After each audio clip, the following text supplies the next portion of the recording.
Hello everyone. Today I will present our latest online speech activity detection algorithm, which was developed for the latest Fearless Steps Challenge Phase 3. The main idea has been to have a low-cost online speech activity detection to be as robust as possible in highly noisy conditions. We have proposed a temporal-based feature transformation as the front end, two SAD vectors based on first zero-order Banwelsch statistics, and second, the first-order statistics plus a DNN transformation. We have also proposed an adaptation framework to temporarily adapt both model and thresholds at runtime to the new conditions in each recording. The algorithm has been as a participation to the Fearless Steps Challenge Phase 3, in which the data has been provided from NASA Apollo 11 mission. Different kinds and levels of noise varying within and between channels appear in the data. Some label data have been provided by the organizers, about 63 hours for training, 15 hours for development, and about 34 hours for evaluation. Also, a lot of unlabeled data could be available on request by the organizers, about 19,000 hours, but in this work we didn't use any because the time schedule for the challenge was really tight. The metric for evaluation has been decision cost function at a given threshold. As you can see, the losing a speech segment has been much more costly than losing a non-speech segment. The baseline provided in the challenge has been based on a 5-dimensional voicing features transformed by PCA to a single dimension domain, and then 2 Gaussian GMM has been fed to the data to represent speech and non-speech distributions. We have proposed a temporal context-based feature transformation. As you can see in this block diagram, first we extract the MFCCs, then we model all the background MFCCs by a Gaussian mixture model to create a universal background model. Then, given this UBM and the MFCCs from the training data, we assign automatically one acoustic label to each frame, given based on the maximum posterior probabilities. Then we concatenate the MFCCs based on the context plus minus 10. And then given these acoustic labels and speech and non-speech labels, we train an LDA. We suppose that each acoustic class is shared between speech and non-speech frames.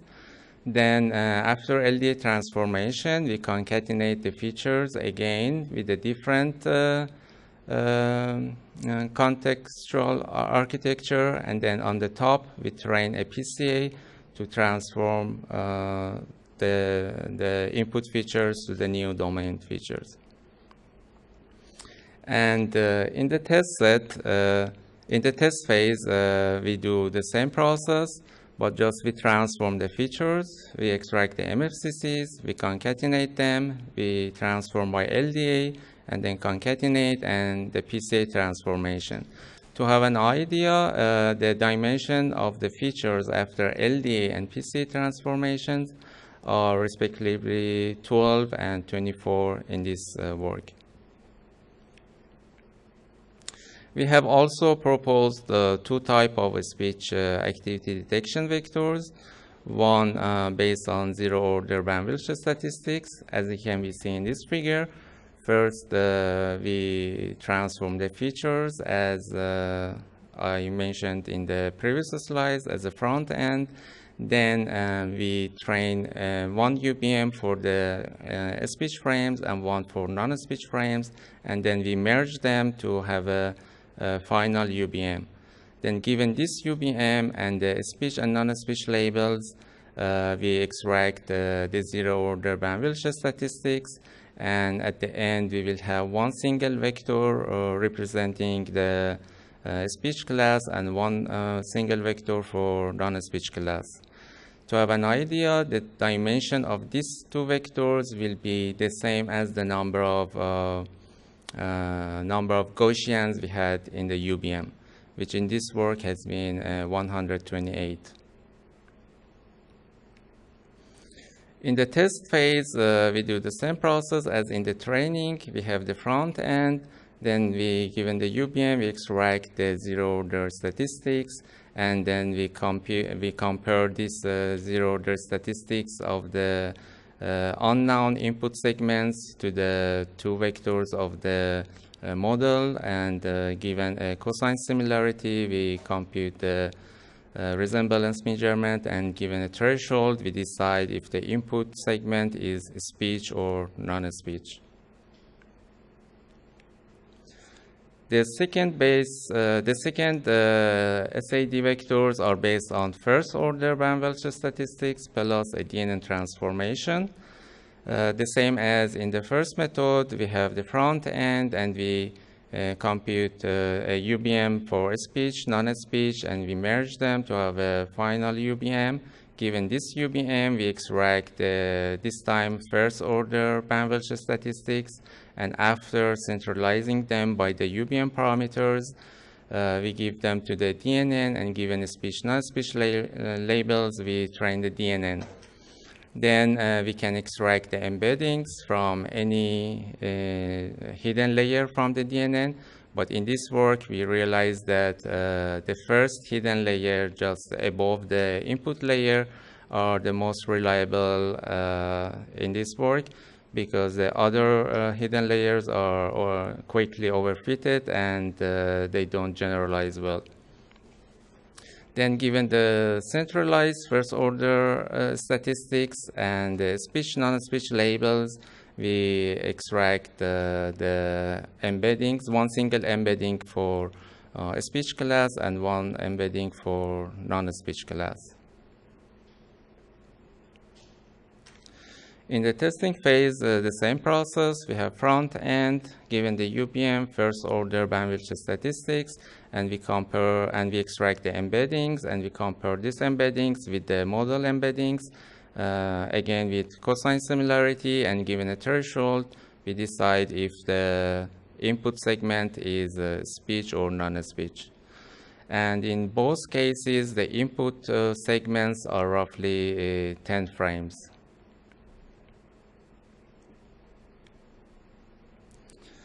For model and threshold adaptation, we have considered two buffers, one for speech and one for non-speech class.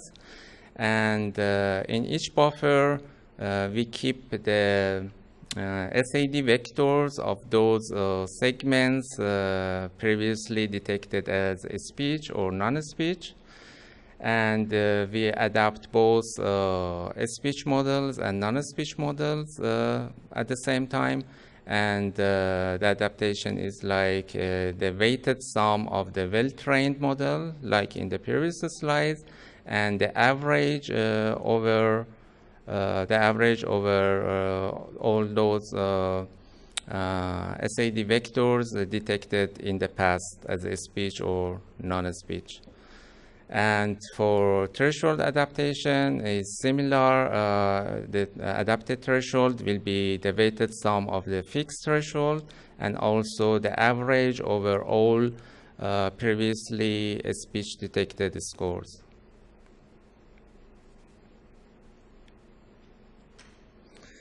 As I mentioned, the results are performed on the latest Fearless Steps Challenge Phase 3.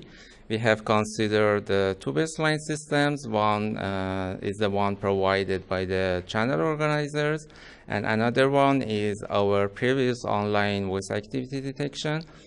algorithm, and as you can see here, the results are far better than the challenge baselines, and compared to our previous algorithm, in which the front end has been only MFCC features, and no context have been used, and also no adaptation.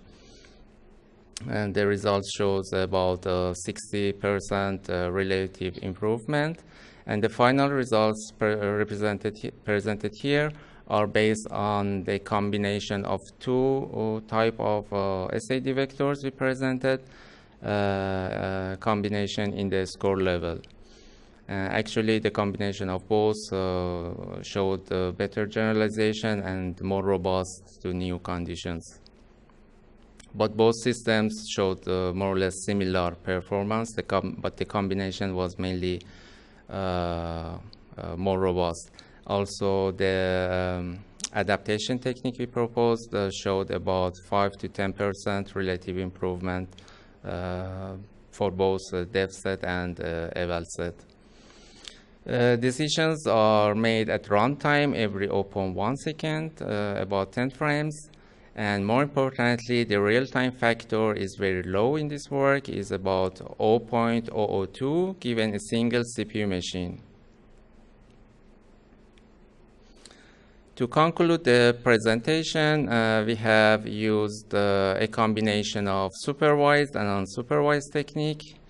We have proposed an adaptation framework to have a more robust algorithm and adapt to the new conditions temporarily to the in each recording, and the decisions are made every 0.1 second. The algorithm is very low cost but still effective, and the real-time factor is about 0.002 given a single CPU machine. This is very important when you want to use the SAD algorithm for other applications like ASR or speaker diarization to be as low time consuming as possible, and also it makes it possible to automatically label a large amount of unlabeled data. And also for future work, we are planning to incorporate the unlabeled data and use them in different parts of our algorithm, as we are using both supervised and unsupervised techniques to see the effect on the final performance. It's worth mentioning here that our previous online algorithm has been used successfully in different applications in our product for ASR and speaker diarization challenges. And thank you for attention.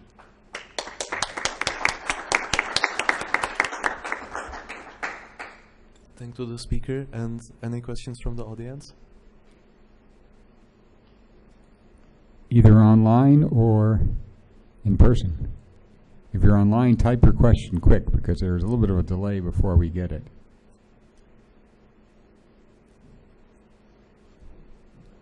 Yes, go ahead. Thank you. It seems like a really efficient algorithm. So maybe I missed this, but how many Gaussians do you have in your UBMs? For the first, for zero-order bandwidth statistics is 128, the final one, merging speech and non-speech. And for the first-order statistics, we use only 32. And you used the association of which Gaussian was, how to say, activated for the LDA training, or as class label or something like that, or? We have 3 UBM actually. One is for acoustic labeling, which we use, which is 32, the dimension. And this one, we based on the maximum posterior probabilities, we assign one label, the index of the Gaussian with the maximum probability as the phonetic or acoustic label. And this one has been used for automatic labeling. We have another for zero-order bandwidth statistic computation and another for first-order statistic computation. The first one for phonetic labeling is trained on the MFCCs, and the two others are trained on the transformed features. Thank you. Other questions either online or in-house? All right, I have a question. Is it required that the speech and the silence UBMs have the same number of components, or can they be in general different? They could be different. Actually, in experiments, we tried different because the non-speech classes need less number of Gaussians. But in practice, actually, it showed that having both the same size performed the best. And actually, we wanted to have the same number of component at the end in our final vectors to have the final scores more normalized. Actually, the final scores are normalized based on the target and non-target classes. And if you have the same number of Gaussians, the scores will be more robust and more stable. Thank you. And I had a follow-up question to this.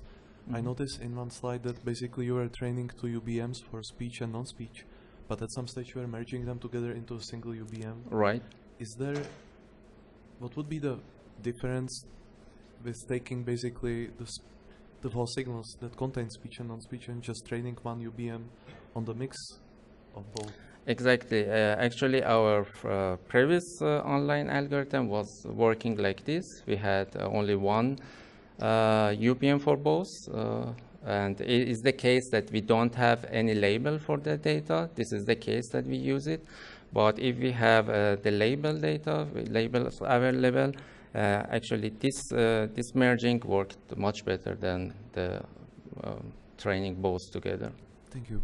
Yeah, I was going to ask a related question. Since your real-time factor is 0.002, it would make sense to maybe try to take your previous version and try to run them in parallel, because you really have a lot of resources maybe available to you. We do have one online question. It's do GitHub links point to an open source implementation of your solution? You have a GitHub link, I think, on your paper. But could you repeat the question? Oh, so the question is, do the GitHub links point to an open source implementation?